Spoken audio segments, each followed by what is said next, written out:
Olonga aza le plus heureux. Ya koyeba bino ebele à travers République démocratique du Congo, à travers le monde na kolanda actualité na bino topé émission na bino debout congolais. Nazalaka nesengo mingi ya koyeba ke bozalaka penda en ligne. Soko koti déjà na direct oyo. Veuillez partager les lives et ne manquez pas à vous abonner. Likez, partagez, c'est ça la tradition. Bienvenue à tous les éclairés du monde entier. Partout bino bozali kolanda biso. Ngai wabino Samba Olonga des pères et des mères. Natondi bino pe natombeli bino boye imalamu na kati émission oyo. Tout ça la kandenge nini banda déjà ko partager live oyo na voisin. Partager yango, liker, ko bosanate, ko s'abonner na GCAM télévision. Justice Yanzambe et ratakata mokolo mokote, justice Yanzambe moto mokote a échapaka na contrôle nango. Soki yo kosala kamabe okanisi biso toza komona yote kanisa ata force invisible oyo ezali corriger mokili. Tôt ou tard yo ko finir par kofuta mabe yo zali kosala.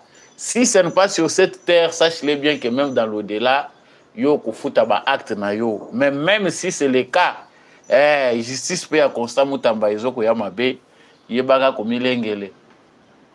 Actualité na biso na République démocratique du Congo, ya yambo tokolobela wa ezali président Félix Tshisekedi ayambaki délégation moko ya international socialiste conduite par les camarades Saleh Kedzabo, vice-président international socialiste et président du comité Afrique et premier ministre honoraire du Tchad.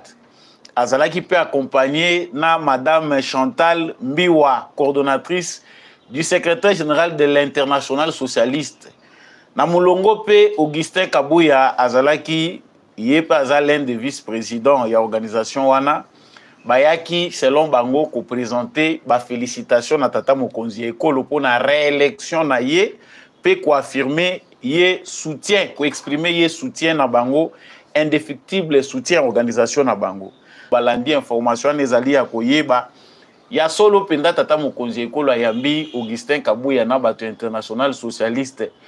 Pouvons-nous tourner la page, dire que Augustin Kabuya et Sili Grogne qui au sein de l'UDPS et qu'on a résolu désormais avec cette rencontre-là, c'est ce que dénoncent certains comme une machination venant de la part d'Augustin Kabuya. Na kati émission oyo to éclairer peu la lanterne na bino, toyeba s'il s'agit de quoi. L'actualité c'est aussi affrontement. Déjà à débat, il y a prétendu dialogue. Ezali na lisolo moko eza ko beta ma ya dialogue. Félix Tshisekedi nano abeti yangote. Eza pe mutu moko te na kati ya gouvernement alobeli yango. Mais na ngambu ya Martin Fayulu na Denis Mukwege basi balakisi sentiment na bango ndenge torobaka ngona ba émission eleki. Ce n'est pas ce que veulent entendre entourage à Moïse Katumbi bango balobi. Il n'est pas question de cautionner l'aventure de Félix Tshisekedi. Oyo asi a échoué, azali base ya tricherie, nini oyo biso tokende ko luka auprès na ye, il n'est pas question. Qu'est-ce qui va se passer? Est-ce qu'il y a-t-il vraiment un point qui va amener les gens au dialogue? Nani azana simalekanisi oyo ya dialogue? En quoi ça va aboutir? Samba Olonga zaka kawana pona ko éclairer ba lanterne na bino sujet oyo ezali penda mutuya to kolobelango au point nakati ya émission oyo sango ya suka to suki sanango ezali crise na zone minière na Kolwezi, affrontement moko esalema kilobi entre ba creuseurs na ba militaires à FARDC accompagné na ba policiers. Il y a eu 2 morts selon les communiqués ou l'information officielle. Qu'est-ce qui s'est passé réellement pour nani ba FARDC bakoki kolongwate na ba mine nani atinda kabango kuna qui font que les militaires soient dans les mines? Est-ce que place ya ba militaires ezali na kati ya ba mine? Tokolobela pe sujet oyo ya mbwete to kabwana penda na cadre ya émission oyo na tombeli bino encore une fois de plus boye imalamu na émission oyo ndenge penda bozali kolandango malamu boyebi ke ezali émission Debout Congolais. Soko oza déjà en direct ya GCAM Télévision pour na kolanda ndeko Samba Olonga. Veuillez partager avec les voisins. Kabola déjà live na voisin. Partagez en openda malamu. Bandeko bozolanda biso na kananga. Bandeko bazolanda biso partout. Bo partager, bo liker, partagez déjà les lives. Faites vraiment partager cette émission na bandeko ebele yo. Bazali peut-être qui dit ba information na bino elingi penda e banda. Yo pe oza en ligne, likez penda, abonnez-vous si vous n'êtes pas encore abonné. Voilà, sangwa liboso nazo banda na ngwa ndenge natalisi penda na sommaire. Avant tokota likambo ya Fayulu Mukwege na Katumbi, bakombo ebungaki na presse mezongi lisusu. Sangwa liboso ezali que bandeko ebele baza komituna suspense ekoti na makambo yo elekaki na UDPS. Grogne we salamaki, deux aveux, batu ebele, ba structure ebele ya UDPS, ba membre ya présidence ya parti UDPS, ba désavoué qui Augustin Kabouya, ce qui a conduit à la nomination par la convention démocratique du parti UDPS, Batiaki Deo Bizoubou. Yewanande Moutazali désigné par la convention démocratique, il y a eu UDPS et Zakaordan, il y a concertation lorsqu'il y a eu une crise. Mais malgré nomination à CEDEP, Augustin Kabouya, lui, se considère toujours comme le secrétaire ou le président ad intérim. Il y a eu UDPS et na ba qualité na yenyonso, il continue à engager l'UDPS. Yende Moutazali ko gérer secrétaire général y a parti, Yende Moutaza kuna lokola président, c'est lui d'office qui se considère jusqu'au stade actuel comme étant le seul dirigeant il y a UDPS. À lobby, il a koko lâché loko mon côté. Nyon se kolega kuna ce qui est liquide dans les droités, il est pas ça comme on a dit à Kogoté Kamote. Mais lobby, tout le monde tata mokonzi ekolo qui n'a jamais encore rencontré Augustin Kabouya parce qu'il faut trouver l'information et ça livrer. Ça fait un bout de temps depuis que crise est en UDPS. Félix Tshisekedi ayambaka Augustin Kabouya te batikali kokutana te. On ne sait pas ce qu'ils ont refus ou bien ça que ba circonstances et ça la ka ba kutana baza kokutana te. Mais toutes les sources démontrent que M. Augustin Kabouya depuis que crise grogne za na kati ya UDPS ayamba makate et pas il y a Félix Tshisekedi, il a cherché par tous les moyens pour rencontrer Félix Tshisekedi. Mais lobby, les observateurs et les militants de l'UDPS en colère étaient surpris par la présence. Il y a Augustin Kabouya en face, il y a Félix Tshisekedi, na délégation, il y a International Socialiste Oyo, Bakendaki Kotala, président. Batouya International Socialiste Bazali, M. Saleh Kedzabo, vice-président. Il y a International Socialiste, na Poazape, ministre honoraire, il y a Tchad, premier ministre, na Maman Chantal Kambiwa, coordonnatrice du secrétariat général de l'International Socialiste. Communiqué à présidence P, ngana zalaka songi songi, et tikali koloba balobeli pe likambo ya Augustin Kabouya. Mais ce qui est exact poussé pe biso pe tomituna na moni ba comité qui est secrétaire général ya UDPS ou président ya UDPS. Communiqué à présidence exact koloba na Augustin Kabouya o azali pe l'un des vice-présidents ya organisation wana internationale socialiste. En tout cas, les petits détails sont aussi importants. Tu évites bandeko oyo ba communicaka na komo ya présidence ba boyaki ko la qualité ya Augustin Kabouya pour ne pas énerver. En tout cas, vous avez tout le temps d'aller vérifier ce que na Twitter na compte ya présidence ya République au comment a communiqué wana au président Félix Tshisekedi ayambi délégation wana internationale socialiste. Au menu de leurs échanges, c'est le 2 points de Toyoki. Balobi point ya liboso président Félix Tshisekedi ayambi délégation internationale socialiste pour baye ko présenter ye ba félicitations na bango pour sa réélection. Deuxième point na bango, ba ye ko exprimer soutien ya mouvement na bango. Baza ko exprimer soutien indéfectible ya mouvement international socialiste oyo ezali ko sangisa ba parti socialiste ya monde. En tout cas, nous avons des questions à nous poser. D'abord, de la motivation qui a poussé Bakambi international socialiste, Bakendekota la Félix Tshisekedi, na moment où il parti, na ye, parti où il y a outil, UDPS, même ceux qui ont zali sous Kokambangote, constitutionnellement, il n'en a pas les droits. Mais, moment où il y a crise, des moments bateau international socialiste, Bazali Koya. Ce qui est allé pour la réélection, Tshisekedi Félix Aza élu depuis le début de l'année. Aza élu en janvier, d'après taki serment. Ba organisation nyonso ya mokili, ba président ya mokili, ba preta ki ba pesa ki ba félicitations na bango. En tout cas, ba organisation nyonso sérieuse, ba épuisa ki ba félicitations na bango. Bon, on ne sait pas. Les billets avaient manqué, n'a pas dirigeant et international socialiste pour les féliciter. Non, ce n'est pas ça la raison. Les félicitations, tu es bien, ou bien peut-être les wana mobimba, tu es évité. Le deuxième point, ils soutien à Bango indéfectible dans le mouvement. En tout cas, il est du Parti socialiste. Bakoki peut rappeler vision, il y a un parti socialiste dans le monde, il y a un parti socialiste au pouvoir.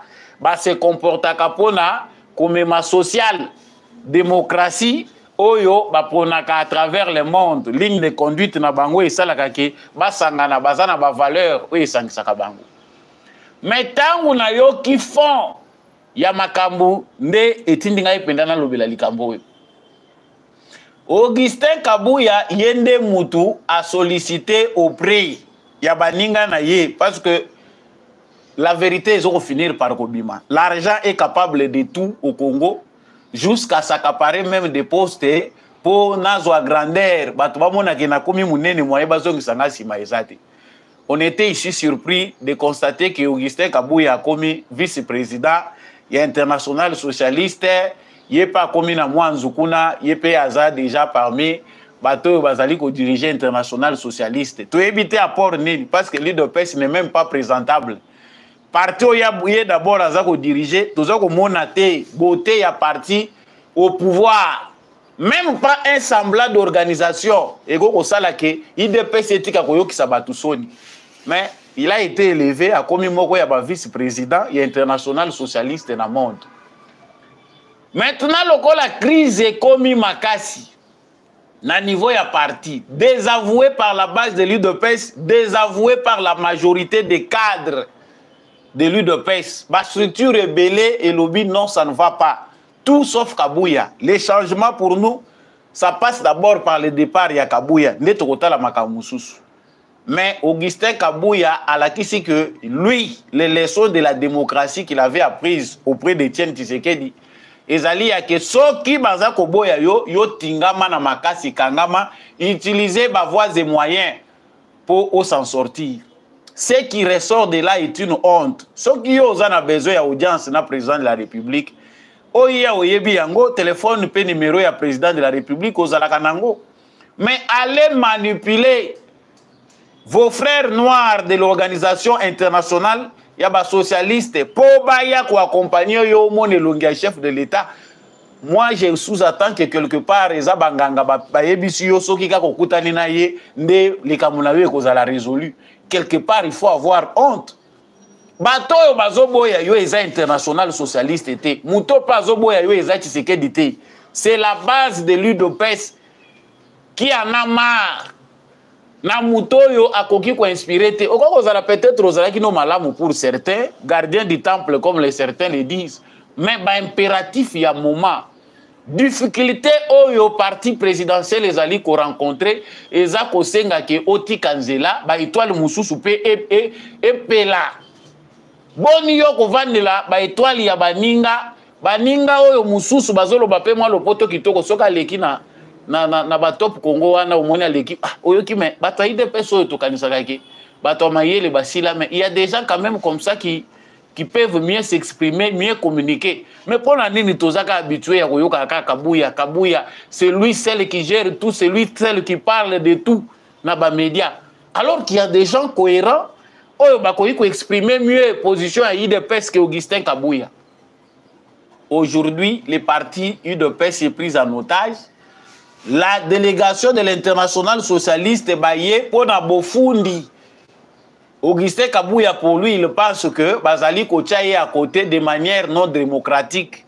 C'est en violant les statuts de l'UDPS que la convention démocratique les met à côté. Mais tant que tu as fouiné l'organisation à Makambu, Augustin Kabuya a émanation et élection. Même Félix Tshisekedi qui a été élu dans le congrès à l'UDPS il y a 2018. Mandat n'a ici là. Comment vous voulez faire nager Batou toujours dans l'illégalité?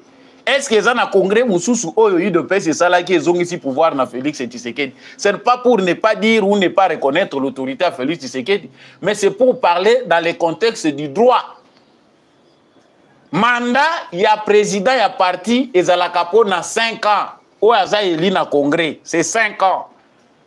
Mais quand Kabuya Augustin s'exprime devant les combattants à lobby, kolo loko na ye a simbi singaya pe singaya lobby, gérer loko nanga oyo jusqu'à la fin de mon indisponibilité. Et puis bino boya kolongolangai. C'est comme si un bébé qui parlait a yebina nos notions de démocratie te, ba texte ango atanga kango malamuti. Ça tout ça ils ont quoi na mutu ya président Félix Tshisekedi parce que démarche na ye à démocratie. Et ça accompagné de la dictature. Il n'y a pas de démocratie sans une dose de dictature. La démocratie a des limites. Il y a gestion laborieuse, il y a temps. Tant que les kakamingi na kolanda processus, il y a démocratie.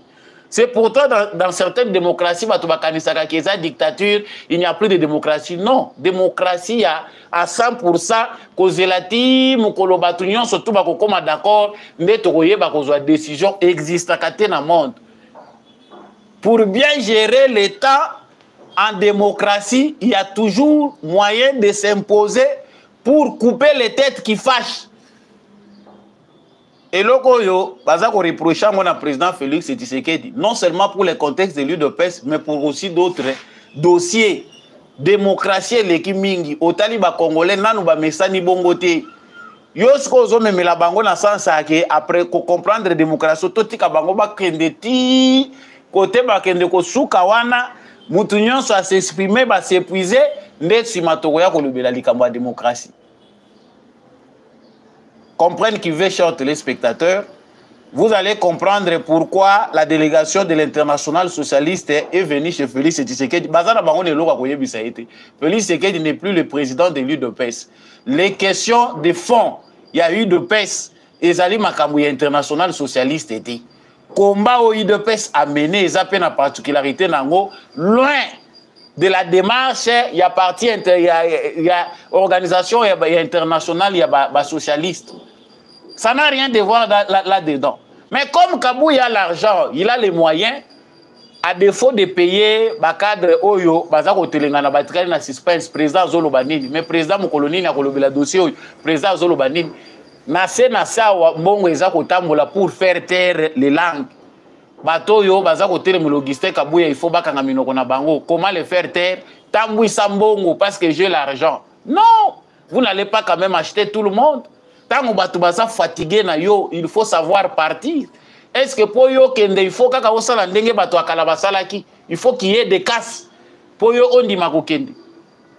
Comprenez qui veut, chers combattants de l'UDPS, mais la démarche là n'exclut pas. Il y a un côté Moutokozong et sa confiance, il y a des combattants l'UDPS.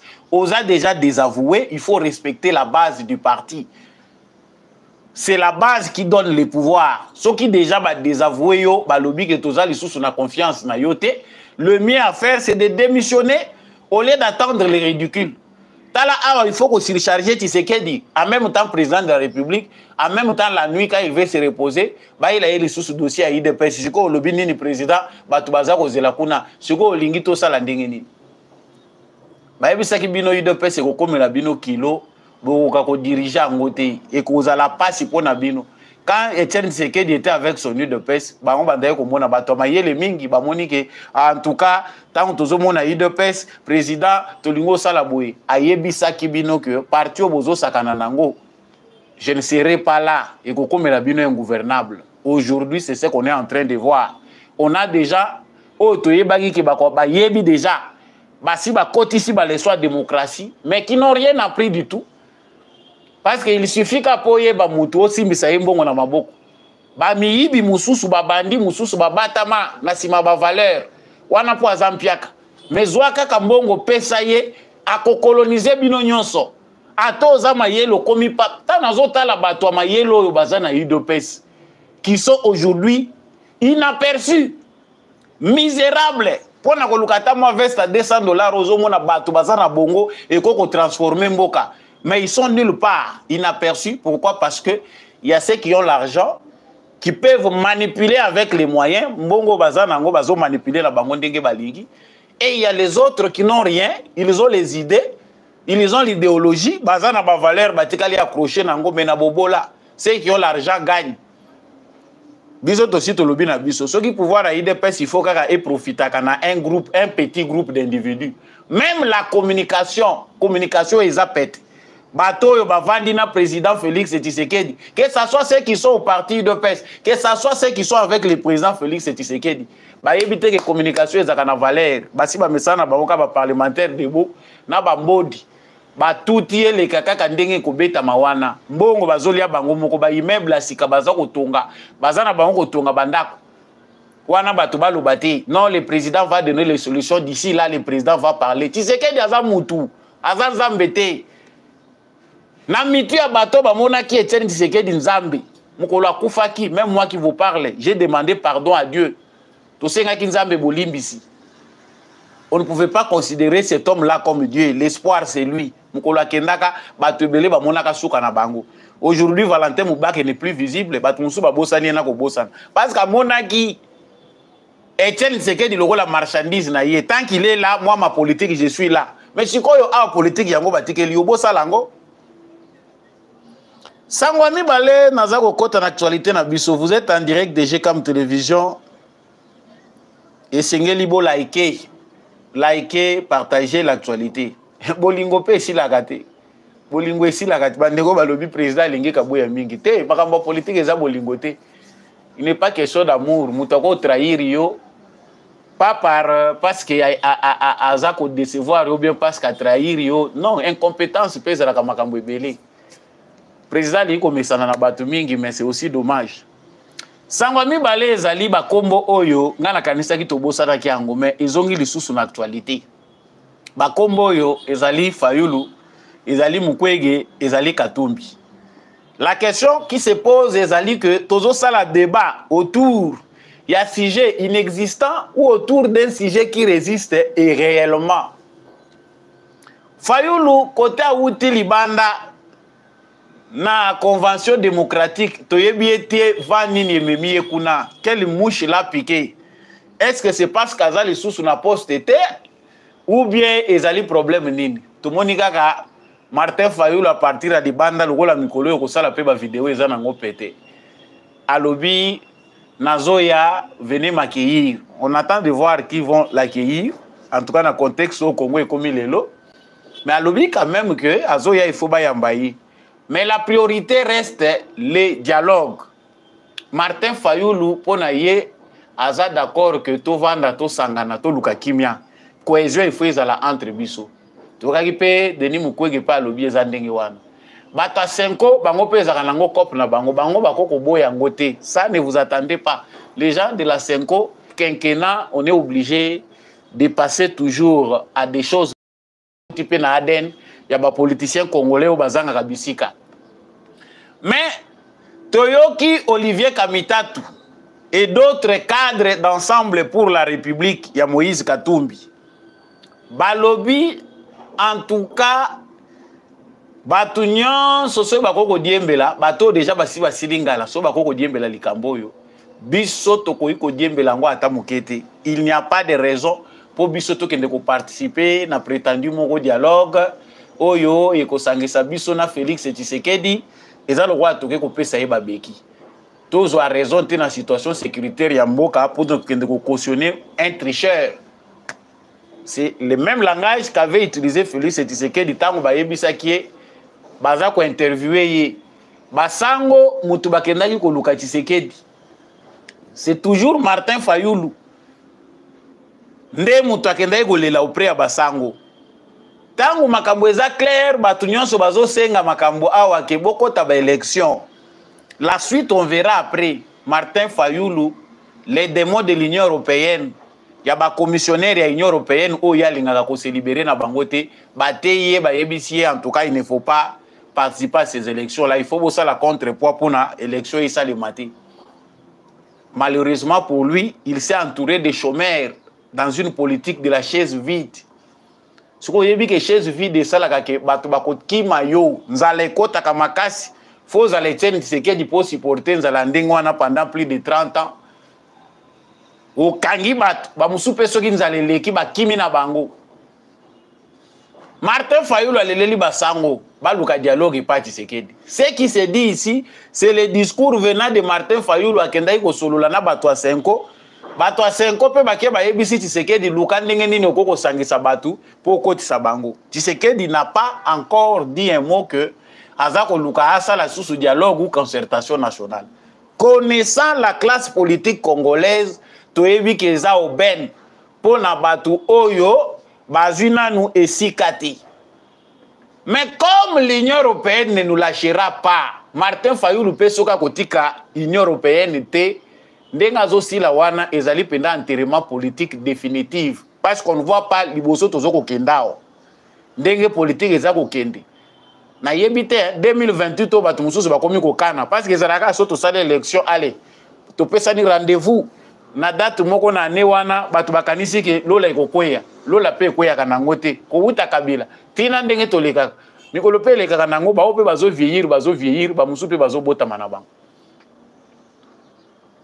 Mais l'Union européenne veut encore insister pour nous faire marcher dans ces mêmes bourbiers. Pour les bourbier. Bourbier coûte bien, mais ba ornière.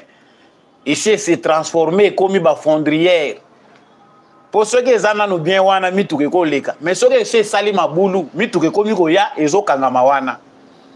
Les ornières devenues fondrières na Congo elingi que chaque quinquennat to sala kaba dialogue. Tozaka kawana ko tourner autour des dialogues pour ceux qui n'ont pas gagné.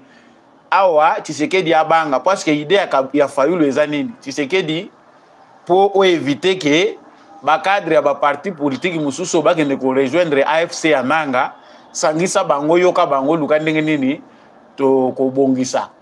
Ça dit vous êtes obligé pour aimer cette patrie, pour servir ce pays, il faut pas corrompre kabino moralement avec des postes. Ça dit bengi bino boya to sangana ko sangana ilakisi ndenge basaleli bakatangi o baza ko créer victoire awa. Les postes que prend ça maluko déjà victoire pour na batubeli et empêcher babandi mususu babatami na union sacrée ko kanisa batu malamu bakende ko rejoindre ba Zamba ou bien bakoma ba opposant. Pourquoi? Parce que pour eux la bonne politique c'est de se retrouver quelque part azape kozwa moi 200 000 na yezo kokota, moi 300 000 na yezo kota. Soki akutiami na ngote, là le pays va très mal. Mais côté à Moïse Katumbi, balobi biso etali bisote. Ils sont encore très dessus. Boyebi ke Salomon Kalonda. Abeta makina libaku. Biloba loba. Tango balobi borderline, basilikyo borderline te. Biso to négocier na mutute, tozana Tshisekedi te. Que Tshisekedi ne dise pas que nous sommes avec lui pour cautionner ces histoires-là. Tozo par Nabiso, n'engage prévu sur le plan constitutionnel que l'opposition a un poste. Mais l'opposition n'est plus réelle. Batiki Dominique Mounongwa Koti. Et comme il moment il y a Salomon Kalonda, moi-même je me demandais là, mais Eza Kindokite, qui fait ça? Salomon Kalonda, il a un bureau à Sénat. Vous voulez faire quoi? Molimo ya M23 ils ont résisté na kati ensemble parti ya Katumbi ils ont hanté na ba demo ya M23 ba demo ya Kagame baza na kati ya parti ensemble ya Katumbi baza na Kabila na ba obatikali attaché balobi biso toza ba kabiliste à vie Mais pourquoi prendre Salomon Kalonda Kochakuna? On dirait nga pe tolala ki kaka mbetu moko na ba stratégie ya union sacrée. Tola mokaka na tongo boye a tuti libaku ya makasi poste azelaki et simbité. Ah, quoi de réveiller encore la colère ya batu ya Katumbi. Mais bino bosi boyebi bango bazaka ba borderline. Bozo luka cohésion nini bozo ko luka à travers bango bokotisa bango. Ils ne savent pas ce qu'ils veulent. Moi quelque part je me dis que il faut pe kotika bato bazama be peuple congolais yeba bango ke bazama be. La cohésion que nous recherchons, la réconciliation nationale à travers koflater bato poto gérer bango. Non, ça ne va pas quelque part. Déjà nous ont trahi bazalaki na zamba ba détruire mboko yo na kokota kana zamba ko bebisaka à tout moment toyokeli bango mawa bazonga bazaba politicien.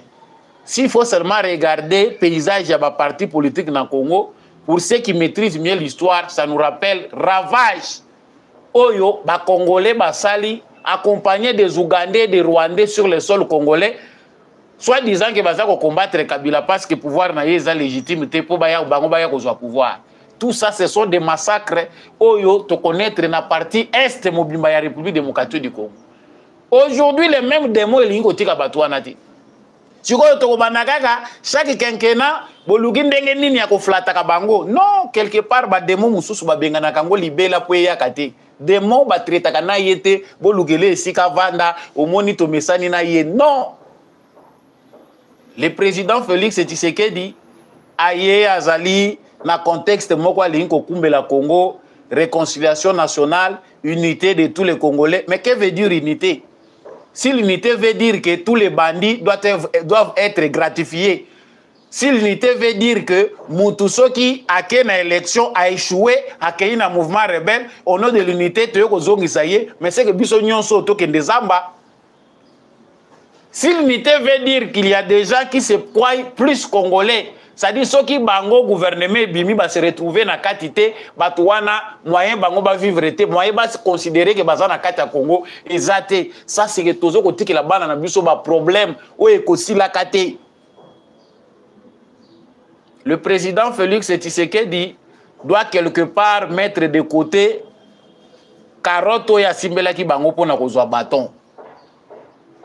Aliro toza ko kendele boye Félix Tshisekedi ata to bakise lié 5 ans mususu likolo avec cette méthode ya ko continuer ko gérer bato yo na kete soki to tiki bango ba ko sala boye. En tout cas, vous allez nous laisser avec le problème monsieur le président. Oyo alingi ko kende alingi mbokate botika bango ba kende. C'est mieux que les Congolais aussi voient pour qu'ils comprennent. Peut-être yozo ça no bien na bolingo po batwango to gérer bango kaka boy. Mais certains Congolais ne voient pas ça. Bazo comprendre que ndenge zawana ils appellent quelque part azolinga sauver mboka. S'ils recherchent l'unité. Souci à père et à nation qui était oyo tellement bazaba voyou na ko gérer bango boy. Ils ont compris par tous les Congolais. C'est nous qui payons les prix parce que tanyon c'est aussi la kana ba compromis. Heureusement pour nous que nan toyoki angote officiellement que Félix Tshisekedi a donné la voix pour un soi-disant dialogue. Parce qu'il n'y a pas un consensus. Mais si vous voulez sauver les pays, ce n'est pas à l'Union européenne de venir vous motiver pour bino autour de Tshisekedi pour chercher la cohésion.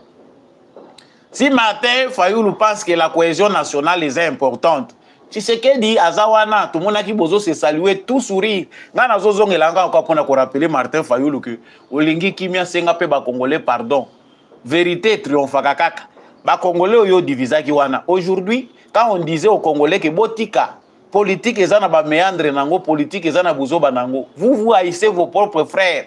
Bokabwani na ba relation na bino atete bato bandundu wana ate baluba wana bakende na Tshisekedi na bango.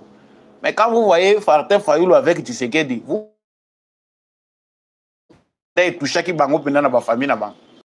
Fayoulou a toutes les possibilités d'aller voir Félix Tshisekedi ezako sala ye pour likamba bonga yo moyen kende boye ouvertement exact. Martin Fayoulou peut aller chez Tshisekedi et connaissant Tshisekedi, il va bien le recevoir. Ba caméra RTNC ko sala wana. Il peut vieux Martin lingakate angwana. Mais maintenant meeting ya vérité. Oui, mais ça va Congolais dans moment où il faut que ça la pression au gouvernement. Pour Congolais, il faut y priorité zani. Priorité dans moment où tozali c'est faire pression aux membres du gouvernement. Ba yaki pour na kolala te soki 6 mois ekoki tozui liste ya ba ministre oyo baza capable te. Liste wana ba ministre baza capable te. Allez, tu renvoyer bango. On les remplace par les autres. C'est très important de travailler sur base des objectifs. Tout le monde qui a coquité, il ne peut rien produire. Allez, Toché Libanda. Ezate parce qu'on a qui élu par rapport à la région telle, moyen de changer Ezate, on pourrit tout un mandat en gardant déjà incapable au nom de la géopolitique. Tout a limité. Monsieur le Président de la République, Liboso Tozo Kendeza Matata, et qu'on sait que autant la peine en Gamboyo, ba communicateur Bazali. Monsieur le directeur du cabinet, il y a président de la République, les débats qui viennent, Liboso Watoza Kokende. Ezali débat où ils ont senga bochape importance na communication. Bino botiki biso to bambaka kaka, biso tozo beta kaka. Wana bino l'autorité boza très chargé, bozo aider président de la République. OK?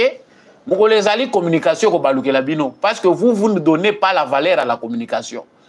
Bato bazo communiquer pour na bino bazo sala théâtre mais un jour cette même communication là moi ni bazali banda mboka ba komi ba traître la nation mais les mêmes communicateurs que vous voyez que vous ignorez parce que tu sais qu'il est populaire si cette communication là se retourne contre vous même agenda ya président de la République aux anamakam liboso awa on a besoin de réformes où ils ont nécessité bato baza préparer bakoki ko expliquer malamu na ba congolais tina nini tokoki ko changer constitution pona nini toko sala boy eza musala bafutela kango mbongo et on donne aussi des informations à ceux qui sont censés partager publier fake news eza mingi ba fausse information sur le détournement eza mingi on a eza fausse information eza réseaux sociaux bon ba information ya bien bino bopesa ka bato eza wapi vous verrez que vous êtes très occupé à faire ce qui vous plaît.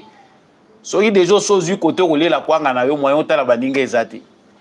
Sangwa suka toza ko suki sanango actualité na biso. Si vous êtes en direct, beau liker, beau partager. Partager l'actualité, c'est plus important. Liker surtout.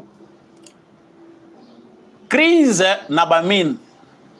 Boyoka gilobi que ba créseur na Kolwezi bazalaki na ba échafouré na ba militaire na la police ezalaki benda bika simba ope simbwa mbwa boyi bande kona biso pe ba creuser bazaka pe na mentalité na bango pe esprit pe oya bango pe animaka ngai bolimbisa nga bozaka pe ebele bolandaka nga kuna donc c'est comme si batu na batu bazalaka pe na esprit environnement na bango na esprit ya corporation na bango nos frères creuser bazaki pe na kanda na bango que bateki mine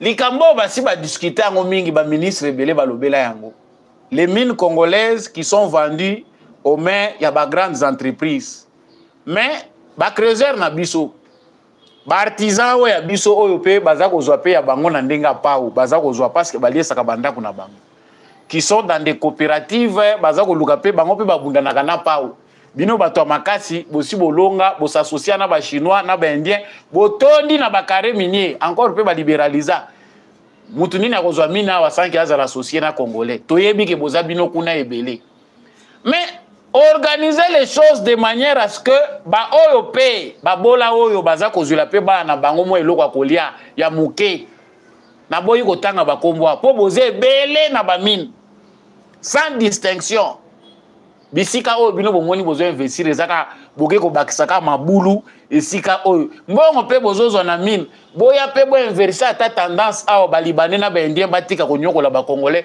tozomona mbongo na bino te esika ezokokende kotonga ba hotel ailleurs oyo bino bozotonga ezaka ba terrasse okoleka venir te sans terrasse sans bar ou ECP ezalaka te investissement ba congolais ezaka balunge bar mais oyo ya koliesa ba congolais eza na maboko ba expatriés.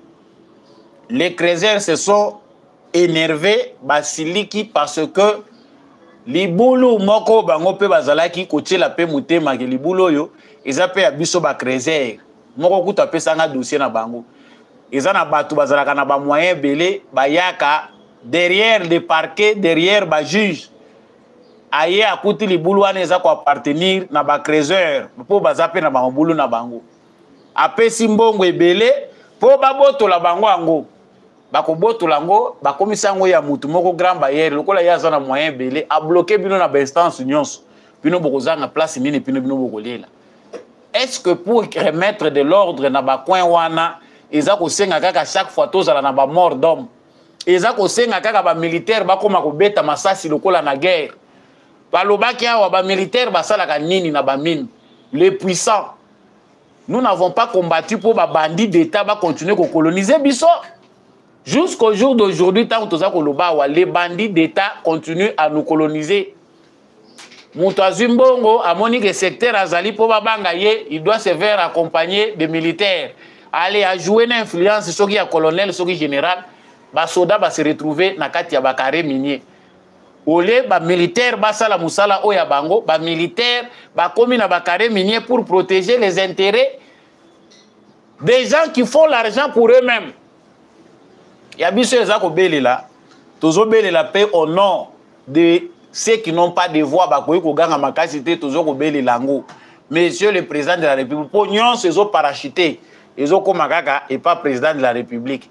Ministère ya mine, cadastre minier, bokabola balobi onoté, les créateurs artisanaux, bango pe bazana ceux qui ba benga ba coopérative na bango, toujours respecter ba droit na bango. Mais ce qui se fait là pour ordre quota, mutu na mutu alela na coin na yezo ko senga nini.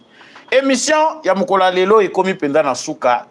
Boyebi ke télévision eza penda ngonga, nyonso tozaki nango pona ko partager na bino lokola basango. Yango wana penza soki ozalaki en direct pona kolanda basango ko bimate na live oyo sans ko like ya moto ya pona ngeza ka bolingo ya Congo soki pendo yebi ko tombola bendele ekolo Congo na secteur nyonso yo ozali en tout cas osali par na yo non seulement pona yo moko mais pona bana na yo matondo mingi na ndekombi ya chaque azaki na shima caméra pe na réalisation matondo na apôtre Gérard Kabeya Chovo. Merci mingi na l'homme de la vérité des urnes Jean-Louis Timbalanga. Merci à papa Boniface Mpunga, merci à papa Maurice Kikangala, papa Michel Lumakaso, merci aussi à papa Freddy Ngwama, merci mingi na maman Billy Bilonda, maman Lisette Mumbendu, mon vieux Paulin Chika, maman Anima Samba, pe bandeko nyonso bolandaka, Samba Olonga, bandeko bozaki en direct depuis Angola, bolandi biso depuis les États-Unis, partout oyo bino bolandi biso na Luanda, bandeko bolandi biso na Gabon, bolandi biso na Congo Brazzaville, vous nous avez suivis de partout, bozaka na bisika ebele moyen to tanga nyonso ezalaka te, restons debout, mobilisés, c'est dans l'unité et l'amour que nous allons reconstruire notre très cher beau pays. Je vous retrouve prochainement avec un nouveau numéro.